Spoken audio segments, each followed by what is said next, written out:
ஹோட்டல்களில் நிறைய உணவுகளை வந்து கட் பண்ணிட்டாங்க, சமைக்கிறது இல்லை. இல்லையாம பிரதமரே சொல்லிட்டாரு இல்லைன்னு. எலக்ட்ரிக் ஸ்டவ் வச்சுக்கலான்னு கூட சில பேர் கருத்து சொல்கிறாங்க. ஏன் தீ கண்டுபிடிக்கிறதுக்கு முன்னால சும்மா தானே சாப்பிட்டோம். பச்சை காய்கறிகளையும் பச்சை மாமிசத்தையும் சாப்பிட்டோம். அப்படி கூட ஒருத்தர் சொல்லியிருக்காங்க. சாப்பிடுங்க நல்லா. $98 க்ரூட் ஆயில் விற்கும்போது உனக்கு $60 விற்கிறேன்னு சொன்னால், அதை வாங்காதேன்னு சொன்னால் வாங்க மாட்டேன் சமான்னு நீ கையை கட்டுற ஆள். நாளைக்கே ட்ரம்ப் வந்து அது என்ன ஈரான் உனக்கு மட்டும் கொடுக்குது, உன் மேலே எனக்கு சந்தேகம் வருதுன்னா நரேந்திர மோடி அரசாங்கம் அப்படியே குப்புறப்படுத்துவது. வம்சாவடி ஆட்சி. சௌமியா அன்புமணி தேர்தலில் நிற்பாங்களா மாட்டாங்களா? அவங்க கட்சி முடிவு அது. அந்த கட்சிக்கு தலைவராக இருக்கிறவர் ராஜ்யசபா மெம்பராக இருக்காரா? இதுக்கு பேர் என்னது? நீங்க என்ன நினைச்சிட்டு இருக்காங்க? அதாவது நரேந்திர மோடி அம்மனமா போனா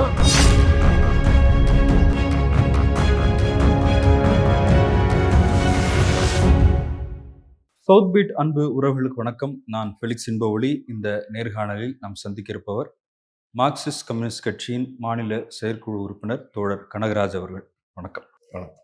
கடந்த 40 நாட்களில் 3 முறை இந்திய பிரதமர் தமிழகம் வந்திருக்காரு. தேர்தல் தேதி அறிவிக்கப்படாத சூழலில் அவர் அரசு நலத்திட்டங்களை அறிவிச்சிட்டு அதோடு தேர்தல் பிரச்சாரமும் செய்துகிட்டு இருக்காரு.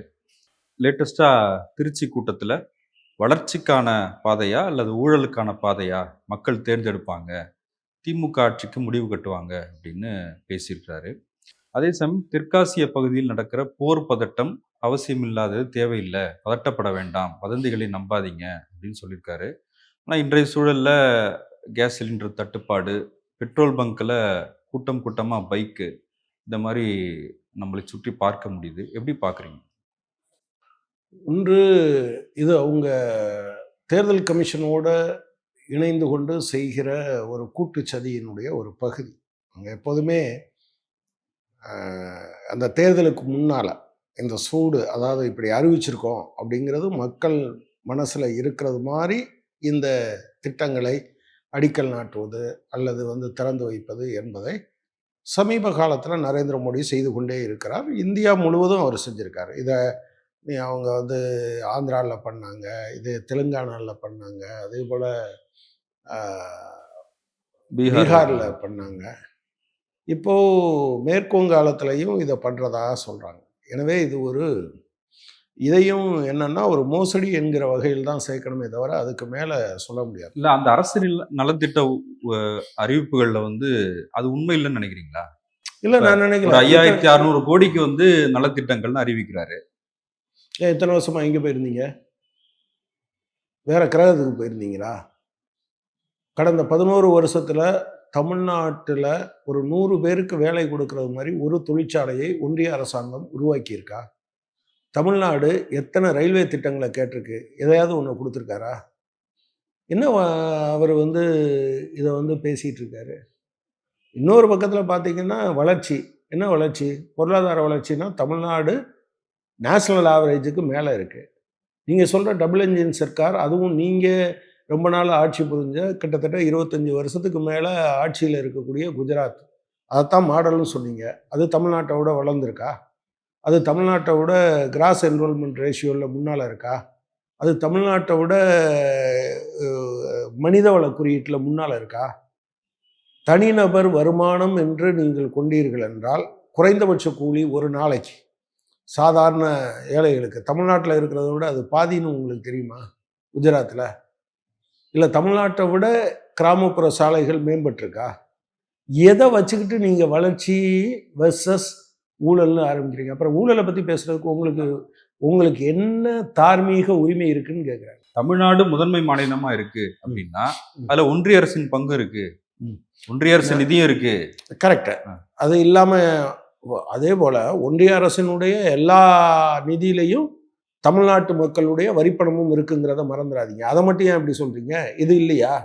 சரி, நீங்கள் சொல்கிற டபுள் என்ஜின் சர்க்கார் இருக்க இடத்துல ஒன்றிய அரசும் மாநில அரசும் சேர்ந்து இதை ஏன் பண்ணலேன்னு கேட்குறேன். அதுக்கு பதில் சொல்ல மாட்டேன்றீங்க.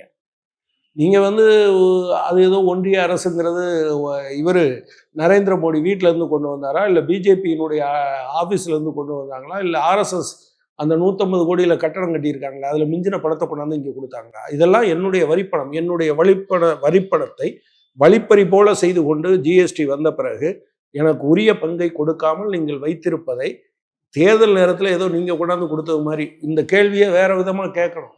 நரேந்திர மோடி பாஷையில் கேட்கணும்னா நரேந்திர மோடியினுடைய தாய் மாமா வீட்டு பணமானு கேட்கணும். ஏன்னா அவர் ராகுல் காந்திகிட்ட உத்தரகாண்டில் பேசும்போது ராகுல் காந்தியினுடைய தாய் மாமா வீட்டு பணத்தையா கேட்குறேன்னு கேட்டார். அவருக்கு இந்த பதிலை தான் சொல்லணும். நாம் அப்படி கேட்கல. இது எங்களுடைய வரிப்பணம், எங்களுக்கு உரியது, அதில் முழுமையாக கொடுக்கல, கடைசி நேரத்தில் கொண்டாந்து கொடுத்துருக்கீங்கன்னு சொல்லணும். அப்புறம் ஊழலை பற்றி பேசுறதுக்கு மோடிக்கு என்ன தார்மீக உரிமை இருக்கிறது? இந்திய சட்டங்கள் வந்து ஒரு அரசியல் கட்சி வெளிநாட்டிலேருந்து பணம் வாங்கக்கூடாதுன்னா உங்கள் கட்சி வாங்குச்சு. அதில் தண்டனை அல்லது மன்னிப்பு என்று கொடுப்பதற்கு பதிலாக 1974 இருந்து வெளிநாட்டிலேருந்து பணம் வாங்கியிருந்தா அதை நான் வந்து விலக்கு கொடுக்குறேன்னு சட்டம் இயற்றியவர்கள் நீங்கள். இன்னைக்கு ஒருத்தன் நான் கொலை பண்ணிட்டா கொலைக்கேசு போடணுன்னா நேற்றுல இருந்தே அது கொலை வந்து ஒரு குற்றமாகாதுன்னு திருத்துறதுக்கு ஒப்பானது. அது நீங்கள் பேசுறதுக்கு எந்த விதமான தார்மீக உரிமையும் இல்லை. தமிழ்நாட்டில் எங்கேயாவது ஒரு பாலத்தை புதுப்பிக்கிறோன்னு சொல்லி மோசி பாலத்தில் 144 பேர் இறந்து போனாங்க. புதுப்பிக்கிறேன்னு சொல்லி துருப்பிடிச்ச இதை போட்டாங்க. நீங்கள் இன்றைக்கி தமிழ்நாட்டில் ஓடுற ட்ரெயினில் நார்த் இந்தியாவிலேருந்து கொண்டு வந்து போட்டிருக்க எல்லா ட்ரெயின்லையும் நீங்கள் டாய்லெட்டை செக் பண்ணுங்கள், லாக்கை செக் பண்ணுங்கள், அவ்வளவு உடஞ்சி போனதை கொண்டாந்து போட்டு ஏமாற்றிக்கிட்டு அலைகிறாங்க. தெரியுமா உங்களுக்கு? இவர் ஊழலை பற்றி பேசுகிறாரா? ஒரு ஒரு ஒரு 11 லட்சம் லிட்டருக்கான ஒரு தண்ணீர் தொட்டியை கட்டிங்கன்னா எவ்வளோ ஸ்ட்ராங்காக இருக்கும்? திறக்கிறதுக்கு முன்னால் உடஞ்சி விழுந்தது அதானே? துவாரகா எக்ஸ்பிரஸ் ஹைவேயில் ஒரு கிலோமீட்டர் ரோடு போடுறதுக்கு 18 கோடின்னு போட்டதே ஒரு ஸ்கேமு. அதை 205 கோடி எடுத்தவங்க யார்? அதுக்கு யார் பதில் சொல்கிறா? நீங்கள் தான் சொல்லணும்.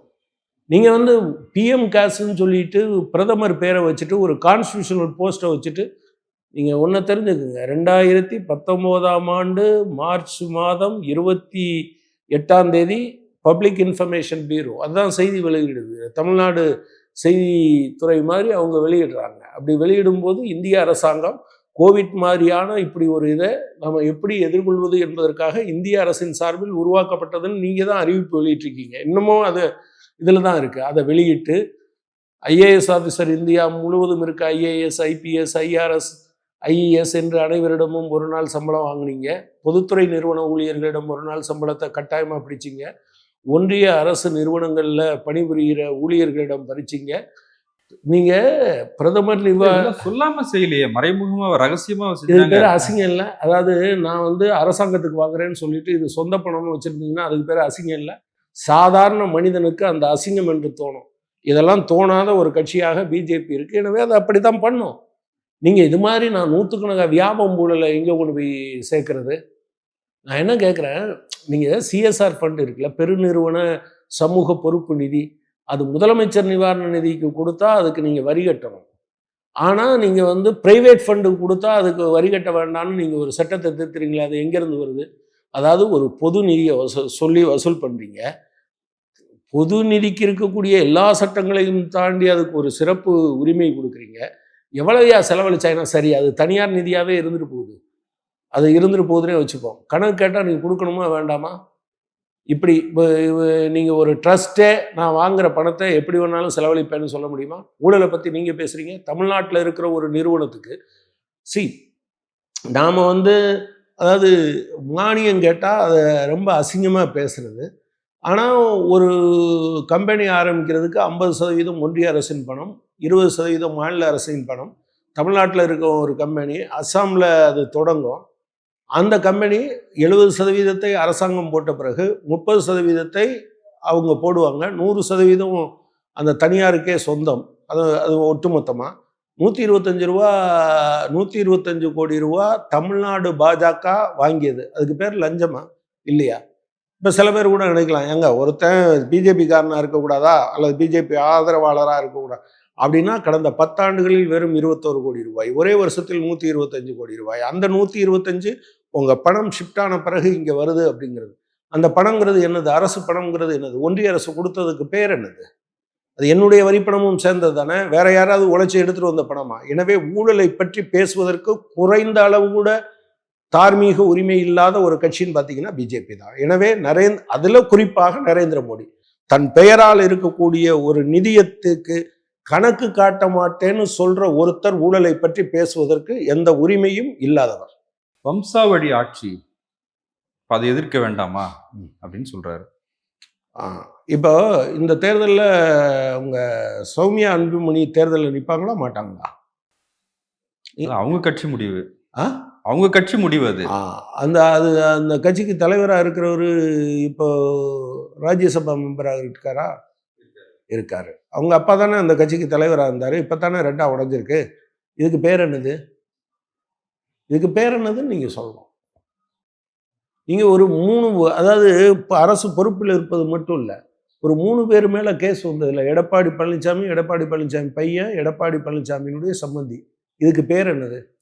என்னையை பொறுத்தளவில் அது ஒரு கட்சியில் யார் தலைவராக வர வேண்டும் என்பது அந்த கட்சி முடிவு பண்ண வேண்டியது. நான் எப்படி பார்ப்பேன்னா, நீ யாரா வேணாலும் இருந்துக்கோ, ஜனங்களுக்கு நல்லது சரியா இல்லையாங்கிறது தான். நம்ம ஊரில் சொல்லுவாங்கல்ல, தங்க ஊசினா வயிற்றுல குத்திக்கொள்ள முடியுமான்னு. நீங்கள் ஒரு சட்டம் போட்டுட்டு யாரை வேணாலும் கொண்டு வந்து, இப்போ நீங்கள் சொல்கிறீங்கல்ல இந்தியர்னு சொல்கிறீங்க, இந்தியர்னு சொல்லிட்டு இந்தியாவுக்கு எதிரான எல்லா வேலையும் பண்ணுறீங்க. இதுக்கு பேர் இல்லை இவர் வாரிசு அடிப்படையில் வரல இல்லை நரேந்திர மோடி வரல. ஆனா இந்தியா பாஜகவிலே அப்படி இல்லைன்றாங்க. பாஜகவுல இன்னொரு வாரிசு பிரதமராகணும் அப்படின்னு நாங்க சொல்லவே இல்லையே, அப்படி வர வாய்ப்பு இல்லையே. அது இனிமே போக போக தானே தெரியும். இப்போதைக்கு எப்படி தெரியும்? நீங்க இப்போதைக்கு எப்படி தெரியும்? இந்த பியூஷ் கோயல் வந்தார, அவங்க அப்பா என்னவா இருந்தாரு? காங்கிரஸ்ல இருந்தாரோ? இல்ல, யாருக்கிட்ட நீங்க கதை சொல்றீங்க இதெல்லாம்? இன்னொன்று, நீ அங்கே ஆர்எஸ்எஸ்ல இருந்தேன்னு சொல்றீங்க. ஆர்எஸ்எஸ்ல என்ன தேர்ந்தெடுப்பாங்களோ? நியமன முறை தானே, கவரில் வச்சு தானே ஒட்டி கொடுப்பாங்க. நீங்கள் பேசலாமா இதை?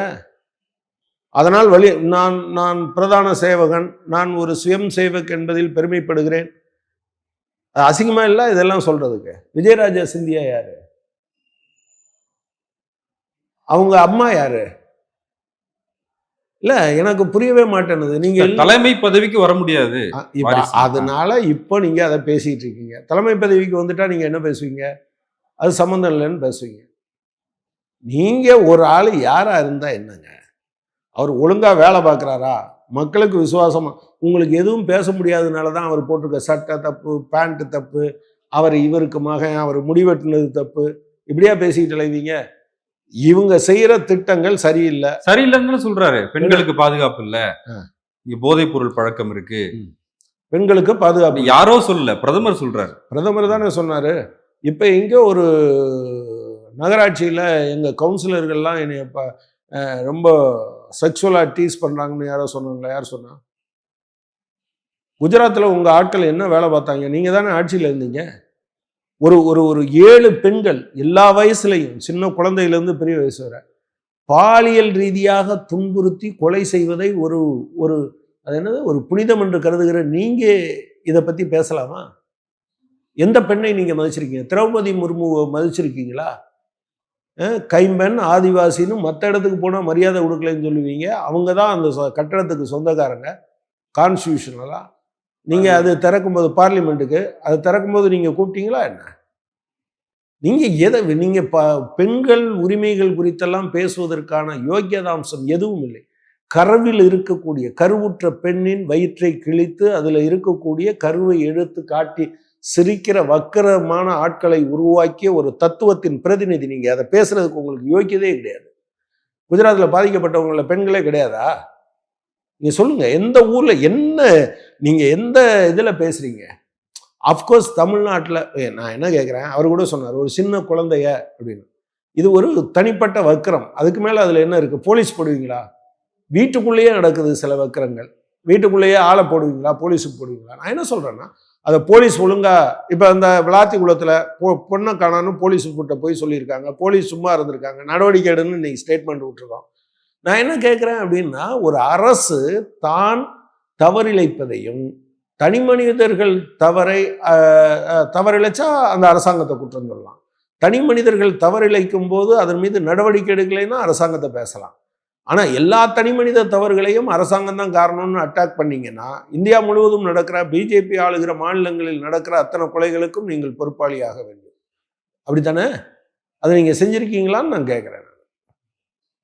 எனவே பெண்களை வீட்டுக்குள்ளேயே இருக்கணும்னு சொல்ற தத்துவம் அது என்ன அது ஒரு சோசியல் கான்ட்ராக்ட், சமூக ஒப்பந்தம். ஆண் சம்பாதிச்சு தருவான், பெண் குழந்தை பத்து தரணும், சாப்பாடு போட்டு தரணும்னு சொல்ற பெண்களை அசிங்கப்படுத்துற நீங்க வெளியிடத்துல வந்து பேசுறதுக்கு உங்களுக்கு எந்த விதமான தார்மீக உரிமையும் கிடையாது. ஒரு ஒரு ஒரு ஒரு ஒரு ஆசிஃபா என்கிற பெண் பாலியல் வன்கொடுமைக்கு உள்ளாக்கப்பட்ட போது இதை கேட்டா என்ன சொல்லுவாங்கன்னா, டக்குன்னு ஏங்க நீங்க உள்ளூர பேசுங்க, காஷ்மீர் இந்தியாவில் தானே இருக்கு. அந்த குற்றவாளிகளை அதுவும் எங்கே கோயிலுக்குள்ள வச்சு பாலியல் வன்கொடுமை பண்றாங்க, கொன்னுடுறாங்க.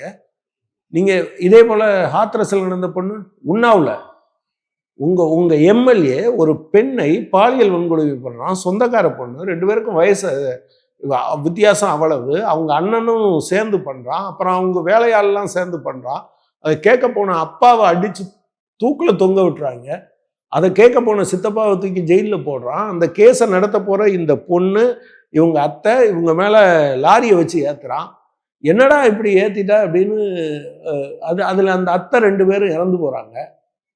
இவ்வளவும் செஞ்சவன நீங்க வந்து பெயில்ல விடுறதுக்கு நீங்க கோர்ட்டை இன்ஃப்ளூயன்ஸ் பண்றீங்க. அதுல ஒரு கம்யூனிஸ்ட் கட்சியினுடைய தலைவர் பிருந்தாகாரத்து போய் நிக்க வேண்டியிருக்கு, ஏண்டா விடாதன்னா. அப்புறம் கோர்ட் ரிஜெக்ட் பண்ணுது. பெண்கள் பாதுகாப்பை பற்றி பேசுவதற்கான எந்த யோகியதாம்சமும் இல்லாத ஒரு கட்சி இருக்கிறது என்றால் இந்தியாவில் அது பிஜேபி தான். இந்த சமையல் எரிவாயு தட்டுப்பாடு, விலை உயர்வு, ஹோட்டல்கள்ல நிறைய உணவுகளை வந்து கட் பண்ணிட்டாங்க, சமைக்கிறது இல்லையாமே பிரதமரே சொல்லிட்டாரு இல்லைன்னு. அதுவும் திருச்சியில வந்து சொல்லிட்டு இருந்த அவர் தானே சொல்லிட்டு போனாரு. சொல்லுங்க. இல்ல இப்ப அந்த ஹார்முஸ் பாதையில இந்திய எண்ணெய் கப்பல்கள்ல விடப்படுகிறது அப்படின்னு ஈரான் அறிவிச்சிருக்கிறாங்க. ஏற்கனவே சீனாக்கெல்லாம் எந்த தடையும் இல்லாம எண்ணெய் கப்பல்கள் போயிட்டு இருக்கு. இப்ப பிரதமர் சொன்ன மாதிரியே அந்த பதட்டம் இல்லாத ஒரு சூழ்நிலை வருமா தெரியல. இப்போ ஒருவேளை ட்ரம்ப் வந்து அந்த வழியில போகாதேன்னு சொன்னா நரேந்திர மோடி என்ன செய்வார்னு எனக்கு தெரியாது. உனக்கு உலக சந்தையில $98 குரூட் ஆயில் விற்கும்போது உனக்கு $60 விற்கிறேன்னு சொன்னா, அதை வாங்காதேன்னு சொன்னா வாங்க மாட்டேன் சமான்னு நீ கையை கட்டுற ஆளு. எனவே அது என்ன ஈரான் கொடுத்து இதுல தான் நீங்க பார்க்கணும். ஈரானுடைய பெருந்தலைவர் கொல்லப்பட்ட பிறகும் கூட நீங்க அதுக்கு ஒரு அஞ்சலி கூட செலுத்த போகாதவங்க, 5 நாள் கழிச்சு தான் போனவங்க நீங்க. ஆனாலும் அவன் என்ன சொல்றான், பரவாயில்ல நீ எடுத்துட்டு போன்னு சொல்றான். அவன் யாரு? உனக்கு குறைஞ்ச விலையில கிடைத்தாலும் நீ அதை வாங்காதன்னு சொல்ற அவன் யாரு? இவ்வளவையும் நீங்க வச்சுக்கிட்டீங்கன்னா நாளைக்கே ட்ரம்ப் வந்து அது என்ன ஈரான் உனக்கு மட்டும் கொடுக்குது, உன் மேல எனக்கு சந்தேகம் வருதுன்னா நரேந்திர மோடி அரசாங்கம் அப்படியே குப்புறப்படுத்த விடும். இந்திய மக்கள் எக்கேடு கெட்டாலும் பரவாயில்லை, என்னுடைய நம்பர், அவர் என்ன நம்பர், டியரஸ்ட் ஃப்ரெண்டா, அந்த டியரஸ்ட் ஃப்ரெண்டு வந்து சொல்லிட்டாருன்னு ஒரு பயந்து போய் விட்டுருவார். இல்ல அதுக்காக எண்ணெய் கப்பல்கள் வேணான்னு சொல்லிடுவாங்களா? நீங்க எண்ணெய் வேணான்னு சொன்னவங்க தானே. ஏங்க நீங்க அந்த கணக்கை நீங்க உட்கார்ந்து போட்டு பாருங்களேன். ஒரு பேரல் கச்சா எண்ணெயினுடைய விலை சர்வதேச மார்க்கெட்டில் $98. இவன் $60 தரோம். எவ்வளவு? 50%க்கும் அதிகமாக நீங்கள் வந்து, அதாவது அவன் கொடுக்குற விலையில் கிட்டத்தட்ட 60% தான் நீங்கள் வந்து உங்களுக்கு விலை வச்சு தரோம். இது ஒரு பேரலுக்கு. நீங்கள் ஒரு நாளைக்கு அதிகபட்சமாக எவ்வளோ போயிருக்கீங்க? 21 லட்சம் பேரல். 21 லட்சம் இன்ட்டு $38 இன்ட்டு இன்னைக்கு விலையில் $92. அது ஒரு டாலருக்கு நிகரான ரூபாயின் மதிப்பு. பெருக்கி பாருங்க எவ்வளவு. ஒரு நாளைக்கு நான் சொல்றது, ஒரு நாளைக்கு, அதாவது கிட்டத்தட்ட 1 மணி நேரத்துக்கு 1 லட்சம் பீப்பாய்க்கிட்ட. இதை வேணாம் அவன் மிரட்டினோன்னு ஆமாஞ்சாமி போட்ட நீங்க வந்து உங்களை நான் எப்படி நம்புறது? அதனாலதான் சொல்றேன், உங்களுடைய வரலாறு அப்படி இருக்கு.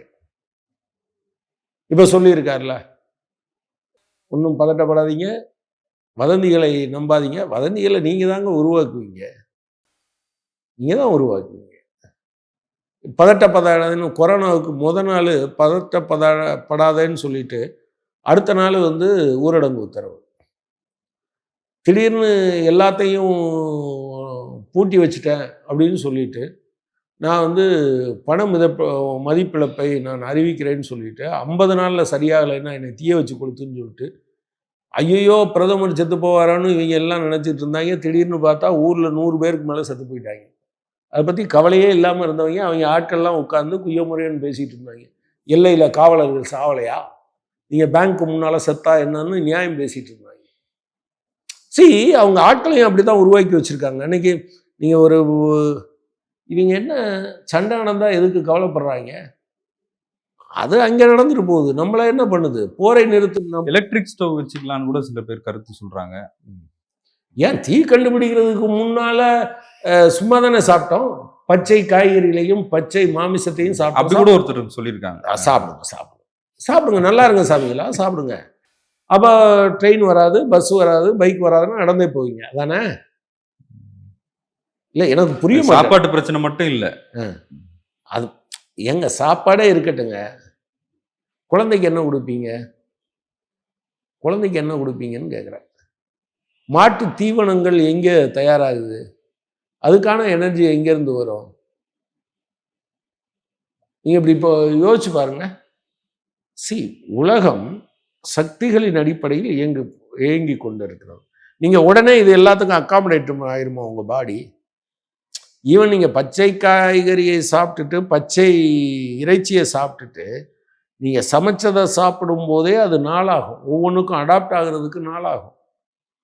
நீங்கள் என்ன நினச்சிட்டு இருக்காங்க? அதாவது நரேந்திர மோடி அம்மனமாக போனால் அது எவ்வளோ பெரிய நல்ல ஸ்டைல்னு சொல்லிட்டு அம்மனமாக போங்கன்னு சொல்கிற ஆட்கள் இல்லை. ஒருவேளை ஆடைக்கு பற்றாக்குறை வந்ததுன்னா அப்படி என்ன இது? அது ஒரு வக்கரம்னு சொல்கிறேன் நான். இண்டக்ஷன் ஸ்டவ் எவ்வளவு? எலக்ட்ரிசிட்டியை யார் கட்டுவா? எல்லாரும் ஒரே நாட்டில் இண்டக்ஷன் ஸ்டவ் இந்தியா முழுவதும் வச்சா லோடு தாங்குமா?